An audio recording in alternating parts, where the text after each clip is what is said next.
そして今日のサブメインのコーナーです。いや、これがメインかもしれませんね。そうです。草屋に煎じを塗って食べてみよう。へっ、草屋です。このようにも取り出してあります。それに煎じをですね、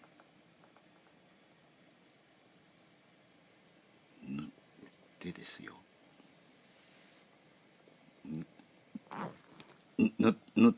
見ねえよおい。あ、塗ってですよ。食べてみよう。